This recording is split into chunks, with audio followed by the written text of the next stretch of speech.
CRIF Mag, l'émission du CRIF Marseille-Provence.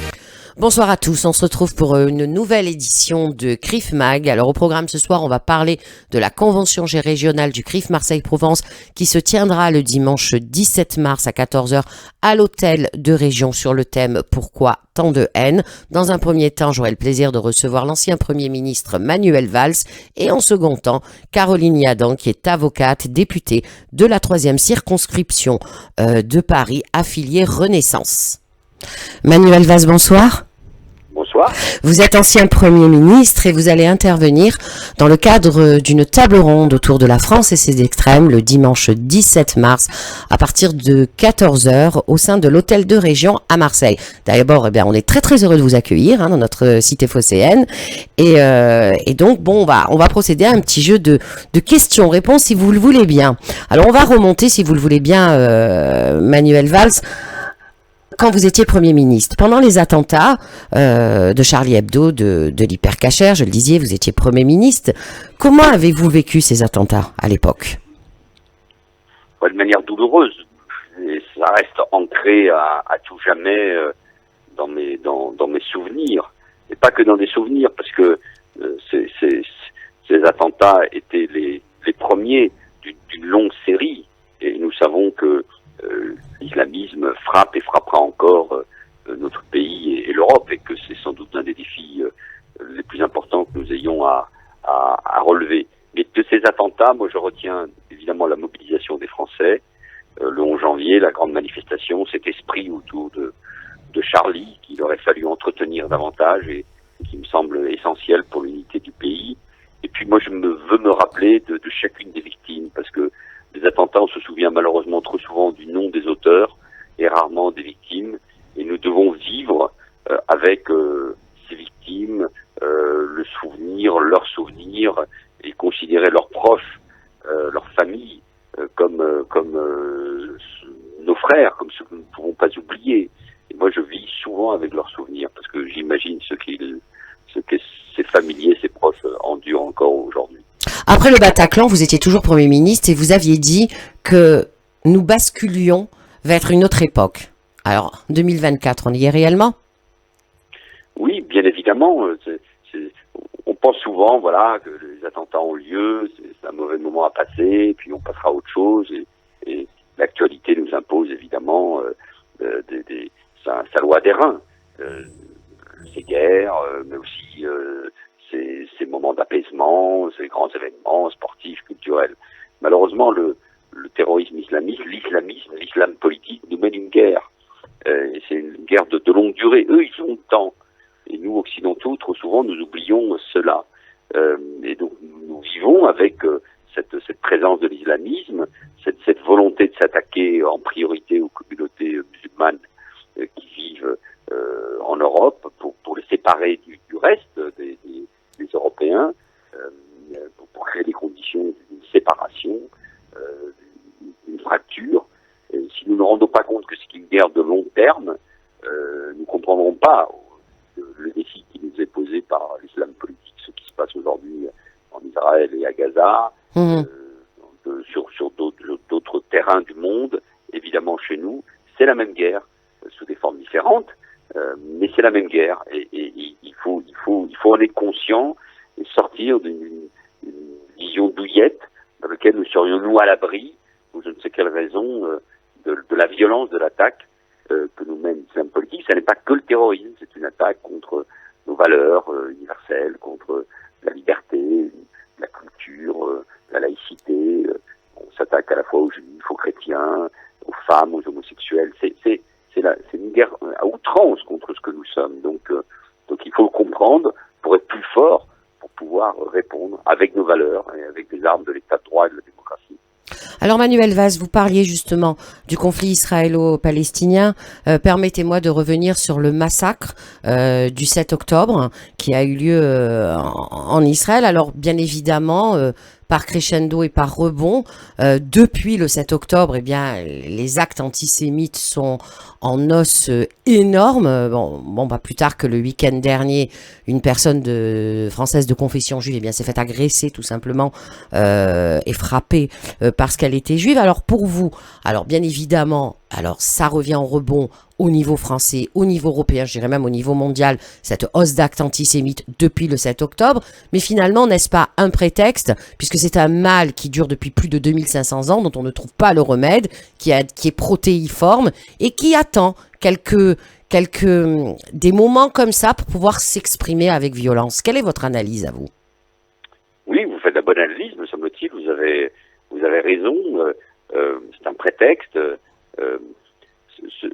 Ce qui a changé là, d'abord, moi je l'ai senti malheureusement, c'est que après le massacre, ce pogrom à but génocidaire perpétré par le Hamas, le 7 octobre, c'est très vite, on avait essayé de l'effacer au profit d'une autre vision, c'est-à-dire la responsabilité d'Israël dans les bombardements, l'action de Tsahal à Gaza, qui provoque forcément, malheureusement, des victimes civiles. C'est une guerre, d'autant plus que ces victimes civiles palestiniennes sont utilisées comme un bouclier par le Hamas.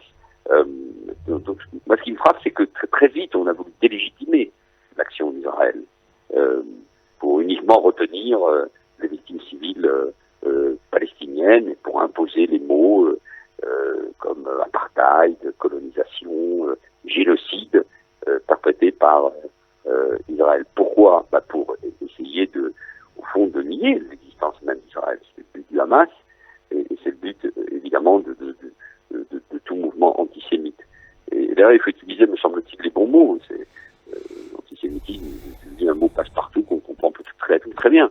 C'est la haine des Juifs qui s'exprime, la haine des Juifs, la haine d'Israël, et nous avons assisté à un tsunami anti-juif partout, en effet, vous l'avez dit, aux États-Unis, en Europe, dans le monde, qui est particulièrement inquiétant. Jamais, me semble-t-il, à l'échelle du monde, nous n'avions connu un tel mouvement qui touche tous les continents et qui se propage à travers les réseaux sociaux avec une violence particulièrement inquiétante et dont la matrice essentielle est l'islamisme, qu'on trouve dans les populations arabo-musulmanes, mais aussi portée par une partie de la gauche. Bon, donc c'est tout cela qui est très inquiétant, et c'est à cela qu'il faut répondre avec une très grande fermeté.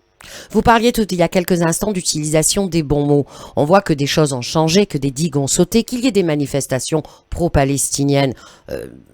On ne peut pas l'en empêcher, puis ça paraît tout à fait normal. En revanche, quand on entend des slogans Free Palestine from the river to the sea, ça veut dire qu'on rase complètement un pays. Et là, la dimension est complètement différente. Et on voit que ça se dit de façon décomplexée, que c'est repris même par certains sportifs, par beaucoup de monde. Est-ce que vous pensez que c'est volontaire, que c'est aussi beaucoup d'ignorance?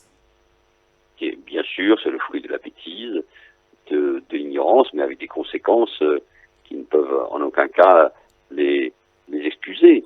C'est un mélange de choses. C'est à la fois, on retrouve la vieille haine des Juifs, mais c'est l'antisionisme, c'est-à-dire la haine d'Israël et son droit à exister. C'est une propagation à travers les réseaux sociaux, mais dans le monde des universités américaines ou européennes. C'est une partie des pays du Sud qui cherchent à se retrouver une légitimité, je pense notamment à l'Afrique du Sud. Donc c'est une somme d'éléments dans lequel Israël est la victime et peut se sentir seul face à cette avalanche. Vous rajoutez à cela une vision du monde portée par une partie de la gauche, du monde universitaire, du wokisme. On divise le monde entre les bourreaux et les victimes. Les victimes sont les Palestiniens, et parmi les bourreaux, bien, il y a l'Occident blanc, colonisateur, et donc Israël est la caricature de ce monde qui opprime les victimes, et en l'occurrence les Palestiniens. Et cette vision du monde est au fond assez simple, assez facile, et elle trouve des gens qui achètent cette thèse, d'où sa puissance, d'où sa force. C'est une explication du monde qui marche, mais qui est très dangereuse, pas seulement pour Israël, mais pour tous ceux qui ont une certaine vision de l'universalisme. C'est pour ça qu'il faut être aux côtés d'Israël. Alors, revenons, si vous le voulez bien, en France, puisque le thème est la France face à ces extrêmes. On se retrouve avec une une extrême gauche, on va dire, si on parle d'extrême gauche, qui voudrait réparer le monde en le déconstruisant complètement, ce qui mène à rien. On a une extrême droite, et c'est ce qui est entre guillemets, je le dirais réellement, qui se veut être en phase de normalisation. C'est très difficile de se situer. Si on se remémore, Manuel Valls, les élections présidentielles, je crois que c'était celle de 2002, où on voit Le Pen au second tour, des masses de gens dans la rue pour faire barrage. Là, on peut pas dire que les mêmes choses se remettent, que finalement, ils sont aux portes du pouvoir. Comment un Français moyen peut s'y retrouver dans tout ça? Enfin, même nous, même moi, franchement, le choix n'est pas terrible en ce moment. Vous avez raison, nous allons débattre tout cela à Marseille. Merci de votre invitation, je suis très content de venir le 17. Oui, bien sûr, cela a changé.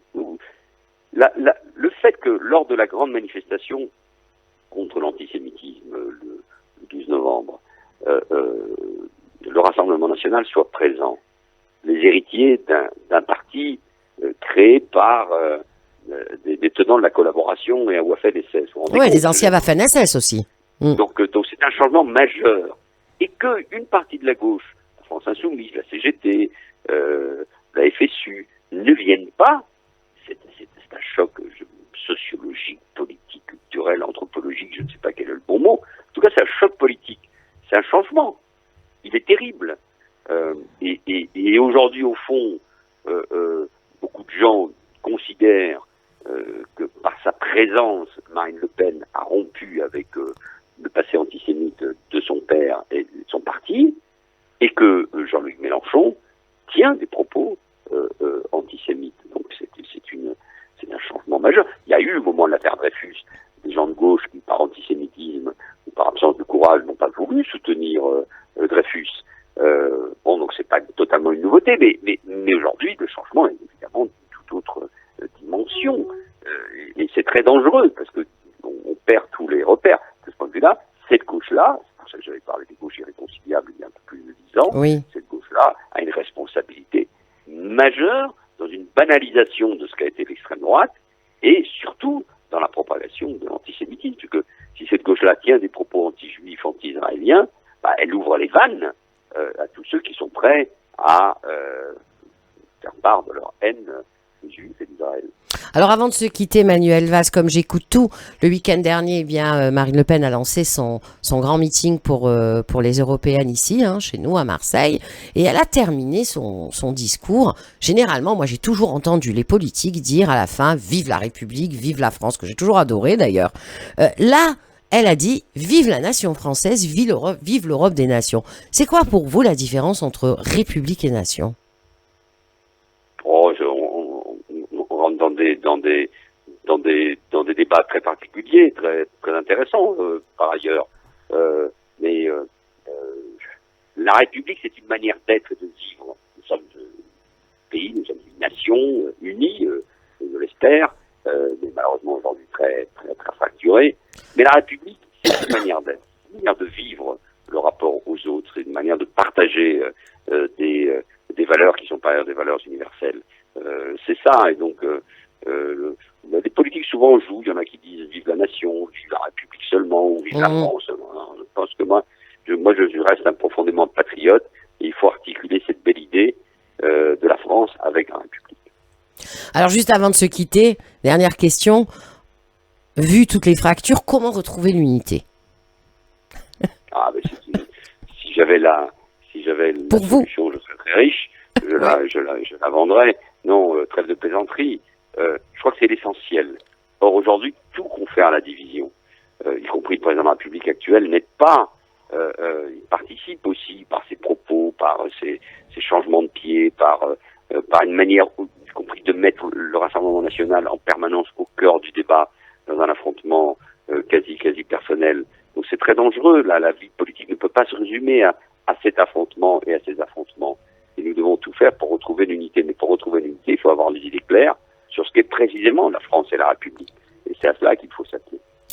Manuel Valls, je vous remercie infiniment. Je rappelle que vous êtes ancien Premier ministre et que vous serez, pour notre plus grand plaisir, à nos côtés, dimanche 17 mars à 14 heures à Marseille pour la convention régionale du CRIF Marseille-Provence. Merci et au revoir. Caroline Yadan, bonsoir. Bonsoir. Vous êtes avocate, vous êtes députée de la 3e circonscription de Paris affiliée Renaissance et nous aurons l'immense plaisir de vous recevoir le dimanche 17 mars dans le cadre de la convention régionale du CRIF Marseille-Provence autour de la première table ronde, la France face à ses extrêmes. Alors Caroline Yadan, il y a donc je crois peu de temps, quelques jours même, une proposition de loi visant à renforcer la réponse pénale contre les propos racistes et antisémites a été votée en assemblée plénière et j'ai eu personnellement la surprise de voir à travers votre fil Twitter que deux partis, que ce soit le LFI extrême gauche ou Rassemblement national extrême droite, ont voté contre. Absolument. En fait, le texte a été examiné en séance hier soir à l'Assemblée nationale. Et écoutez, on a eu un petit peu peur qu'il n'arrive pas au bout puisqu'il devait impérativement être voté avant 20h. Nous avons commencé à 15h et nous avons constaté l'obstruction systématique par des prises de parole intempestives et répétées à la fois du RN et à la fois des LFistes pour, en définitive, on a très bien compris leur stratégie, parce qu'ils ne voulaient pas qu'on puisse voter ce texte. Et au final, effectivement, ils se sont abstenus de voter. Donc, le texte est passé à l'unanimité, ce dont je suis extrêmement fière et extrêmement heureuse, puisque c'est un texte que nous portions avec Mathieu Lefebvre comme co-auteur de la loi. Il est passé, mais il est passé sans les voix d'un parti qui est LFI, qui dit lutter contre le racisme à tout bout de champ et malgré l'absence de vote du RN qui dit lui lutter contre l'antisémitisme. Donc on voit bien à quel point ces extrêmes se rejoignent, à quel point on n'est que dans la vitrine et qu'en réalité, lorsqu'on gratte un peu et lorsqu'il s'agit de voter des lois très importantes pour lutter contre les infractions et les propos racistes et antisémites, on n'a plus personne. Que contient cette proposition de loi, Madame Yadan ? Alors, cette proposition de loi contient en réalité deux grandes mesures. La première mesure, c'est la possibilité qui est offerte par le tribunal de délivrer un mandat d'arrêt ou un mandat de dépôt pour lorsqu'il y a des condamnations qui ont été prononcées à plus d'1 an de prison pour apologie ou contestation des crimes de guerre, des crimes contre l'humanité, pour diffamation, injure, provocation à la haine, à caractère raciste ou antisémite. Et donc ce que je vous disais, ça c'est la première, premier article. On va dire, donc en fait, on est parti d'un constat et on est parti d'un rapport. Alors le rapport, c'est celui de la DILCRA qui est rendu chaque année, la délégation interministérielle contre le racisme, l'antisémitisme et l'homophobie. Et ce rapport faisait des recommandations, des préconisations, et il y avait effectivement ce qu'on peut appeler un trou dans la raquette juridique, un vide juridique qui concernait les mandats de dépôt qui ne pouvaient être réalisés que dans un cadre de droit commun, mais pas dans un cadre de droit de la presse. Donc cette loi sur la presse de 1881 qui protège énormément, et c'est heureux, la liberté d'expression, mais pour le coup, on ne pouvait pas, par exemple, mettre à exécution des condamnations d'Alain Soral, de Dieudonné, de Boris Lelay, réfugié au Japon, parce qu'on ne pouvait pas délivrer de mandat d'arrêt ou de dépôt envers ces tristes personnages, et la loi vient remédier à cela. Donc un constat, mais également donc le rapport de la DILCRA, mais également effectivement l'explosion des actes, notamment des actes antisémites depuis le 7 octobre.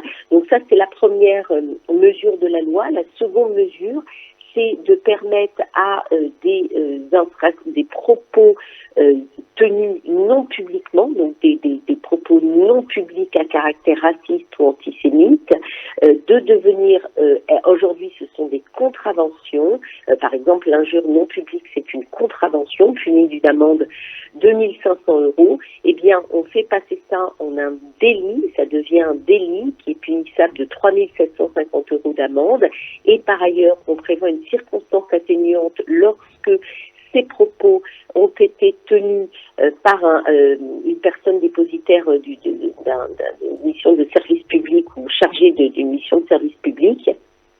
Et dans ce cas-là, on va jusqu'à 15 000 € d'amende et 1 an d'emprisonnement.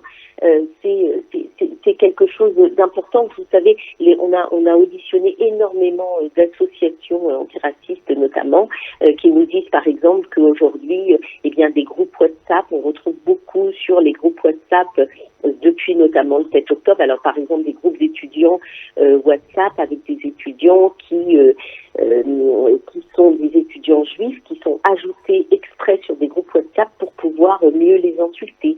Mais c'est aussi par exemple l'Assemblée générale des copropriétaires qui tiennent des propos racistes ou homophobes. C'est le salut éthérien que va faire au travail un supérieur hiérarchique. Eh bien tout ça, hier, ce sont des infractions, des propos non publics. Il n'en reste pas moins que demain, ils seront considérés comme des délits. Une association antiraciste pourra assister la personne si elle souhaite déposer plainte et donc ce sera pénalement répréhensible plus sévèrement.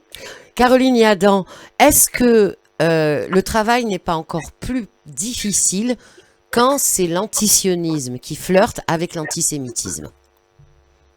Alors, en fait, le travail est assez difficile juridiquement par rapport peut-être aux tribunaux pour leur faire admettre, mais en fait, je pense que le travail essentiel, il est dans l'opinion, dans l'absence totale de connaissances et d'ignorance de ce sujet, avec cette idée que, en définitive, c'est une sorte de chantage que feraient les Juifs, que lorsqu'on critique Israël, on a bien le droit de critiquer un pays en définitive, et on n'en est pas pour autant antisémite. Et ça, c'est la petite musique, le petit refrain que l'on entend évidemment, notamment de l'extrême gauche, sauf que la rhétorique, en réalité, est une rhétorique non pas de critique, et on le sait, et c'est pas évidemment à vous et à vos auditeurs que je vais l'apprendre. On est non pas dans une critique, mais bien dans une radicalisation du discours qui date d'ailleurs des années 20 du Mufti de Jérusalem et de la naissance de l'islamisme, notamment avec les frères musulmans. Mais on est bien dans la radicalisation d'un discours qui vient créer une haine obsessionnelle, qui vient nazifier un État et le criminaliser pour pouvoir justifier par la suite qu'on puisse l'agresser, et surtout au final, aujourd'hui, on est sur un discours de délégitimation comme on en a très peu, comme il existait déjà, mais il devient de plus en plus récurrent. Et Georges Bensoussan, que l'on a reçu hier à l'Assemblée nationale, nous disait quelque chose de très juste. On est en train de passer, en tous les cas, de la notion du peuple en trop à l'État en trop, de la notion du peuple paria à l'État paria. Et un génocide se prépare, des esprits se préparent la Shoah, elle n'est pas venue du jour au lendemain. Il y a eu une préparation. Et il est très aisé de comprendre aujourd'hui ce qui se joue sur la délégitimation, c'est-à-dire le fait de renier l'existence, de dénier l'existence à un État pour le criminaliser. Jean Kelly disait, si les Juifs sont des nazis, ils méritent leur sort. Eh bien, c'est exactement ce qui est en train de se passer. Donc, je crois qu'il nous appartient non pas d'essayer de convaincre les extrêmes parce qu'ils sont de toute façon dans la croyance et dans l'idéologie malfaisante islamiste, Mais en revanche, il nous appartient absolument de diffuser une parole d'explication, de décrypter les messages qui peuvent, qui sont en fait auxquels on est confronté, de décrypter ces messages, et chacun à son niveau d'agir, que ce soit dans la sphère privée, que ce soit dans la sphère publique, que ce soit au travail, ne jamais se taire, parce que c'est l'abandon, c'est le silence qui fait triompher le mal. Caroline Yadan, je vous remercie infiniment. Je sais que vous êtes très pressée. Eh bien, nous décrypterons tout ça, tous ces messages, et essaierons de comprendre comment agir dimanche 17 mars à 14h. Eh bien, ça sera à l'hôtel de région pour la convention régionale du CRIF Marseille-Provence. Merci et à dimanche 17 mars. Au revoir. Merci à vous. Merci à tous. CRIF Mag est terminé. On se retrouve très prochainement. En tout cas, on se retrouve le dimanche 17 mars à partir de 14h à l'hôtel de région pour la nouvelle convention régionale du CRIF Marseille-Provence sur le thème « Pourquoi tant de haine ?» Merci et au revoir. CRIF Mag, l'émission du CRIF Marseille-Provence.